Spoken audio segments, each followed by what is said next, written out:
Hello students, this is Sushil Kumar Sharma and you are watching Maths मेरा जुनून। आज class 10th की mathematics हम शुरू कर रहे हैं। इसका पहला चैप्टर है रियल नंबर और रियल नंबर के बारे में हम आज इंट्रोडक्शन देंगे, फिर हम बात करेंगे इसमें कौन कौन सी चीज़ें हैं जिसको हम डिस्कस करने वाले हैं। ठीक है, तो हम बहुत अच्छे से इस पूरे 10th क्लास के सिलेबस, मैथमेटिक्स के सिलेबस को बहुत ज़बरदस्त तरीके से हम आपको समझाने वाले हैं, जिससे आप बहुत आसानी से अपने सवालों को कर पाओगे और आपको ऑब्वियसली मैथ्स करने का एक सलीका ज़रूर आ जाएगा। So let us begin it. आज हम शुरू करते हैं इसे। तो शुरुआत करते हैं जिसमें कि हम कहीं न कहीं सबसे पहले रियल नंबर को समझेंगे। तो रियल नंबर में क्या होता है? तो रियल नंबर में को समझने के लिए सबसे पहले आपको समझना पड़ता है नेचुरल नंबर, जो कि नेचुरल नंबर सिंपल एक काउंटिंग नंबर होता है। This is simply a counting number. तो काउंटिंग नंबर क्या होता है? तो काउंटिंग जब भी किसी चीज़ की करते हो, जैसे कि आप कहीं ना कहीं अपने क्लास में बच्चों की काउंटिंग करते हो, जैसे आप चेयर्स की काउंटिंग करते हो, है ना, जैसे आप किसी भी चीज़ की जब काउंटिंग करते हो तो काउंटिंग के लिए आपको 1 2 3 4 5 6 7 और ऐसे ही नंबर लिखते हो काउंटिंग करके।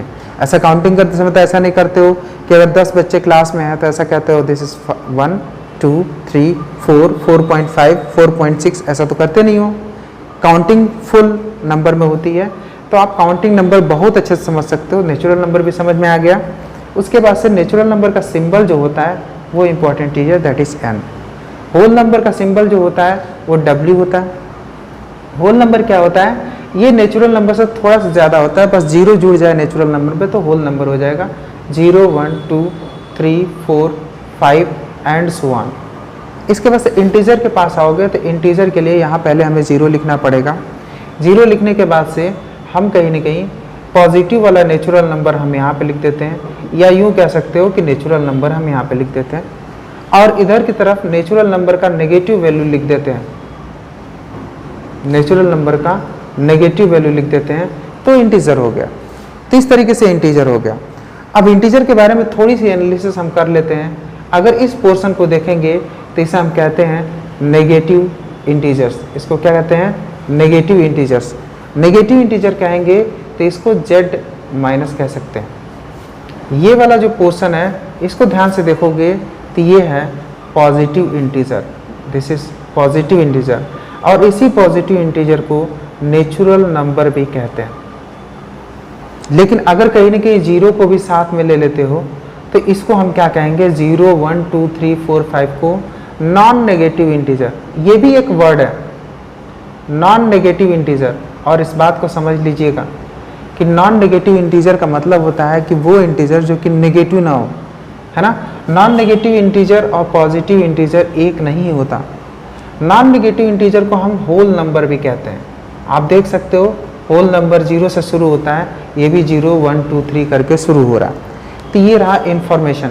इंटीजर में पॉजिटिव इंटीजर को हम लिखते हैं जेड प्लस, ऐसे करके लिखते हैं। नेगेटिव इंटीजर को हम लिखते हैं जेड माइनस। ये बात समझ में आ गई। तो इंटीजर की भी बात समझ ली हमने। अब यार integer, whole number, natural number, ये सब मिलाने के बाद से रेशनल नंबर बनता है, और रेशनल नंबर में इसका भी अपना अलग सा डेफिनेशन होता है।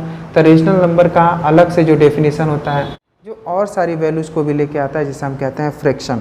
फ्रैक्शन को भी ये वैल्यू को लेके आता है। तो इसका होल डेफिनेशन क्या है कि जो ये रेशनल नंबर है दैट इज़ रिप्रेजेंटेड, ये रिप्रेजेंट होता है इन फॉर्म ऑफ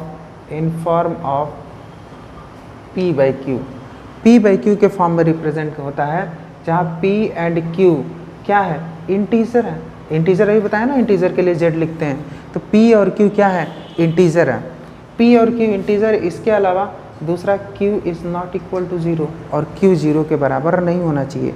तो आप कहोगे ये नंबर कौन से हो सकते हैं? तो जैसे कि 1/2, ये फ्रैक्शन आप पहले से पढ़ चुके हो। 7/20, इस तरह का फ्रैक्शन आप पहले से पढ़ चुके हो। लेकिन अब कहीं ना कहीं जैसे कि -7/20, -3/7, है ना, -8/-9, ऐसे करके भी आप फ्रैक्शन पढ़े होगे। ये फ्रैक्शन नहीं आता। फ्रैक्शन केवल जो पॉजिटिव वाली वैल्यू है that come into the fraction. जो नेगेटिव वाला आ गया उसको आप रेशनल नंबर की कैटेगरी में लो।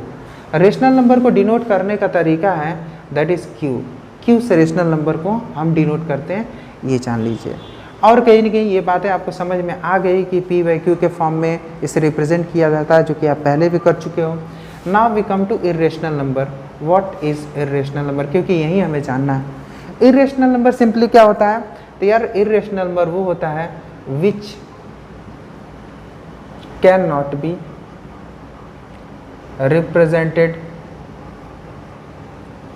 एज पी बाई क्यू, जिसको p बाई क्यू के फॉर्म में रिप्रेजेंट आप नहीं कर सकते, where p and q are integers and q is not equal to 0।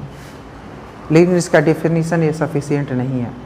इसका डेफिनेशन सफिशिएंट रखने के लिए, इस बात को समझने के लिए हम डेसिमल रिप्रेजेंटेशन की बात